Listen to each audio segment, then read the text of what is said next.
આવતીકાલથી અમદાવાદ શહેરમાં કોંગ્રેસનું રાષ્ટ્રીય અધિવેશન શરૂ થઈ રહ્યું છે. તો આ અધિવેશન 8 અને 9 એપ્રિલ એમ 2 દિવસ યોજાનાર છે. તો આ અધિવેશનને લઈને તમામ તૈયારીઓ પણ પૂર્ણ થઈ ગઈ છે. તો રાષ્ટ્રીય નેતાઓ આજથી અમદાવાદમાં ધામા નાખવાના છે. તો આ અધિવેશનની હાજરી આપવા માટે મલ્લિકાર્જુન ખડગે, શશી થરૂર, કેસી વેણુગોપાલ અને અશોક ગેહલોત સહિત 90% CWCના સભ્યો આજ રોજ જ અમદાવાદ શહેર ખાતે આવી જશે. જ્યારે રાહુલ ગાંધી અને સોનિયા ગાંધી અને પ્રિયંકા ગાંધી આવતીકાલ એટલે કે 8 એપ્રિલના સવારે અમદાવાદ શહેર પહોંચશે. તો મળતી માહિતી મુજબ CWCની બેઠક આવતીકાલ 8 એપ્રિલના રોજ સવારે 11:30 વાગે સાહેબબાગ વિસ્તારમાં સરદાર વલ્લભભાઈ પટેલ રાષ્ટ્રીય સ્મારક સંકુલમાં યોજાનાર છે. તો આ બેઠકમાં સોનિયા ગાંધી, રાહુલ ગાંધી અને પાર્ટી અધ્યક્ષ મલ્લિકાર્જુન ખડગે સહિત ઘણા અગ્રણી નેતાઓ હાજરી આપશે. તેમજ આ બેઠકમાં કોંગ્રેસ શાસિત રાજ્યોના મુખ્યમંત્રીઓ અને પાર્ટીના પ્રદેશ પ્રમુખો પણ હાજરી આપશે. તો કહેવામાં આવી રહ્યું છે કે દેશભરમાંથી લગભગ 3000 પ્રતિનિધિઓ સાબરમતી રિવરફ્રન્ટ ખાતે AICC સત્રમાં હાજરી આપશે. તો મહત્વનું છે કે વર્ષ 1961માં અધિવેશન ગુજરાત રાજ્યના ભાવનગરમાં યોજાયું હતું, જે હવે 64 વર્ષ પછી ફરી એકવાર ગુજરાત રાજ્યમાં યોજાવા જઈ રહ્યું છે.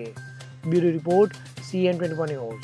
હવે જુઓ દેશ દુનિયાની તમામ ખબરો તમારી આંગળીના ટેરવે.